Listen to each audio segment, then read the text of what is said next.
اللهم آمين. اللهم أنت ربي لا إله إلا أنت خلقتني وأنا عبدك وأنا على عهدك ووعدك ما استطعت أعوذ بك من شر ما صنعت أبوء لك بنعمتك علي وأبوء بذنبي فاغفر لي فإنه لا يغفر الذنوب إلا أنت. আয় আল্লাহ, আসর থেকে এই পর্যন্ত বহু উলামায়ে কেরাম জবান মুবারক থেকে নবীজির বাণী কালামে পাক থেকে তাফসীর করা হয়েছে। আল্লাহ, এই মাটির মধ্যে আল্লাহ, এই এলাকায় তাদের কথা মনে পড়ে যায়।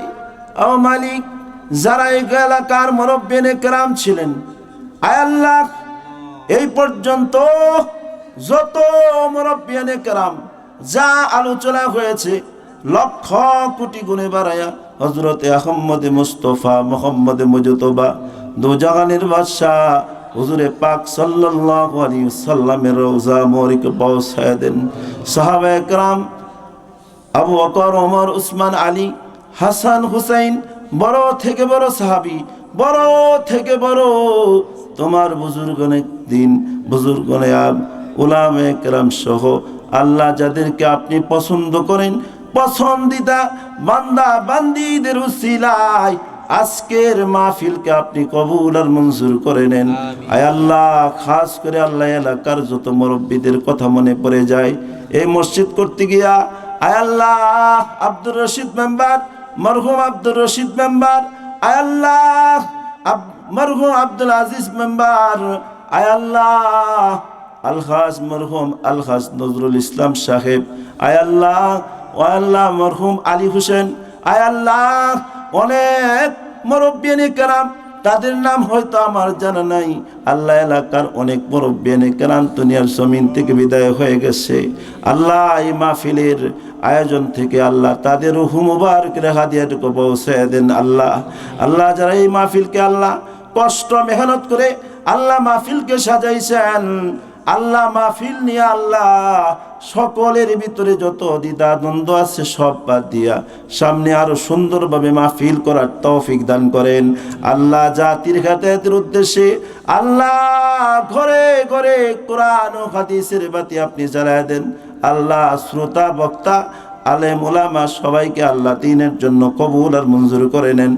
মাগফিরাত রাত উমিদ আজ লুতফাতু, মাগফিরাত রাত উমিদ আজ লুতফাতু, যাকে খুদ ফর মোদায়েলা তাকনাতু বহরে আলতা ফেতু বে পায়া বুয়াত না উমিদ আজ রহমতাত শাইতাবুয়াত এমুনাজাত আহুদা মকবুল হো দরগুজার ফরমা अगर कुछ बोल हो जिस गरी निकले बदन से मेरी जा कलीमे तौहीद हो फिर दे ज़बा आखिरी कलामिना इन्नल मौत ला इलाहा इल्लल्लाह मुहम्मद रसूलुल्लाह। এটার অর্থ বলেই তরজমা বলে ইনশাআল্লাহ আমি আপনাদের কাছ থেকে বিদায় নেব। আল্লাহ পাক কোরআনে কারিমে বলছেন ওয়াকা আইয়িম, আল্লাহ পাক বলেন যে কত মিন দাব্বাতিন, যে কত জন্তু আছে, জীব আছে, কীট পতঙ্গ আছে, শত শত, এগুলিরকে আল্লাহ তাআলা লা তাহমিলু রিজকাহা, এরা রিজিক বহন করে না,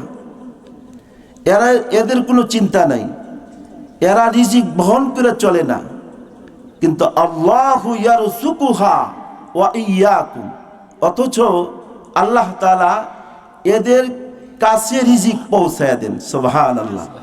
আছে না এমন বহুত জীব আছে? আল্লাহর রাসূল এভাবে বলেন যে ও সাহাবীরা, এই যে দেখতেছো পাখি সকালবেলা বের হলো, সকালবেলা বের হইয়া এদের কোনো রিজিক জমানোর কোনো ব্যবস্থা নাই, রিজিক ব্যবস্থা করে না, এরা চলতেছে, কিন্তু এরা সন্ধ্যাবেলায় এরা পেট পূর্তি করে ঘরে ফিরতেছে। সুবহানাল্লাহ। বিষয়টা হলো প্রতিটা মানুষ যদি আল্লাহর উপর ইয়াকিনের সাথে ইখলাসের সাথে চলে, তাওয়াক্কালতু আলাল্লাহ, আল্লাহর উপর ভরসা রাখে, পুরা ইয়াকিন থাকে আল্লাহ চালান, তাহলে আল্লাহ তাআলা প্রত্যেকটা মানুষকে পাখির মতো রিজিকের ফয়সালা আল্লাহ পাক করে দিবেন। সুবহানাল্লাহ। আল্লাহ পাক সব শুনেন, সব জানেন। এই সব বিষয় আল্লাহ তাআলা মানুষকে বুঝাইতে চান, ও দুনিয়ার মানুষ, আল্লাহর কাছে যদি তোমরা সারেন্ডার হতে পারো, রিজিকের চিন্তা আল্লাহ পাক করবেন। আমরা আজকে মাহফিল করার দ্বারা আমাদের এতটুকু বোঝা দরকার যে এই কোরআনের একটা প্রতিষ্ঠান এখানে চালু হয়েছে। আজ ভালুকায় প্রতি মহল্লায়, প্রতি এলাকায় মাদ্রাসা হচ্ছে, এটা আমাদের সুনসিব। আর একটা সময় এমন ছিল যে সময়ে মাদ্রাসা ছিল না। মদিনায় একজন সাহাবী, অল্প বয়সের আবু সালামা, গ্রামে বাড়ি, মাদ্রাসা নাই। মক্কা থেকে কাফেলা যায়, মক্কা থেকে কাফেলা যাওয়ার পরে রাস্তায়, মদিনার রাস্তায় দাঁড়ায় থাকে সালামা। রাস্তায় দাঁড়ায়া কাফেলার লোকদেরকে জিজ্ঞাসা করে, ও ভাই, কোরআনের আয়াত জানার মতো কেউ আছে কি? যার কাছে কোরআন ছিল তার কাছ থেকে একটা আয়াত শিখতেন। এক দুই আয়াত শিখতে শিখতে এইভাবে সে কোরআনের একটা বিশাল অংশ শিখে ফেলাইছেন। সুবহানাল্লাহ। কত কষ্ট, মেহনত, মুজাহাদা করে, চেষ্টা পরিশ্রমের পর এই কোরআন মানুষ অর্জন করত। সেই কোরআন আজ আমাদের কাছে কাছে কাছে কাছে ধারে ধারে কোরআন আসতেছে। আল্লাহর রাসূল বলেছেন, ও সাহাবীরা শোনো, এই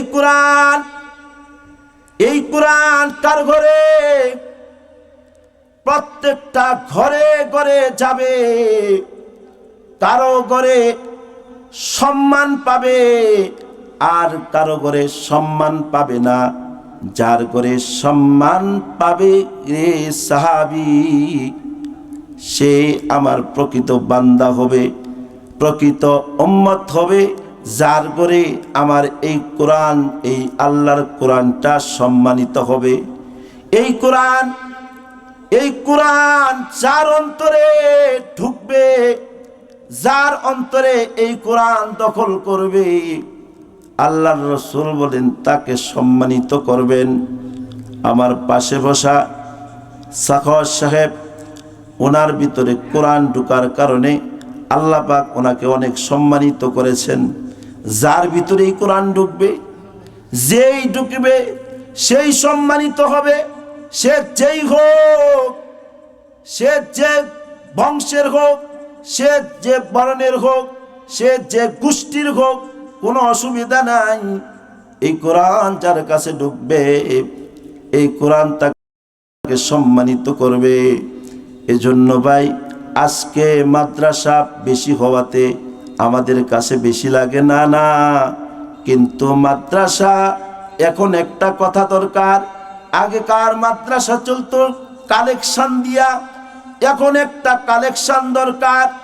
মাদ্রাসার জন্য একটাই কালেকশন। সে কালেকশনটা কি হবে? একটাই কালেকশন হবে, যার সন্তান হবে তার সন্তান মাদ্রাসায় পাঠায় দিতে হবে। কি কন, ঠিক কিনা?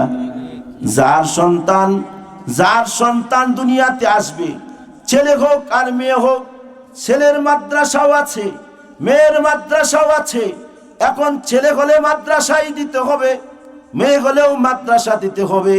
কারণ মাদ্রাসা কালেকশন কিন্তু এখন হুজুররা বাস কালেকশন করে না, টাকা কালেকশন করে না, দান কালেকশন করে না।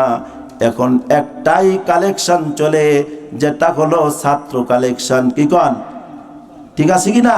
এই মাদ্রাসা আমার সন্তান এখানে পড়বে, কি কন, এখানে পড়বে, ভালুকা পড়বে, যেখানে মাদ্রাসা ভালো লাগে।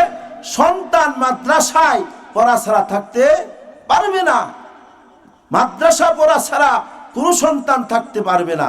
এরকম একটা চিন্তা, চেতনা, মেহনত, স্লোগান হওয়া চাই। এখন ছাত্র কালেকশন হবে, কি কন? যেহেতু আমি আসলে মূল আলোচনায় যাচ্ছি না, সভাপতি সাহেব উনি আসছেন আমার মাহফিল, আলহামদুলিল্লাহ বিভিন্ন জায়গায় ওয়াজ নসিহত করি, এটা আমার এলাকা, আমি এখানে থাকি।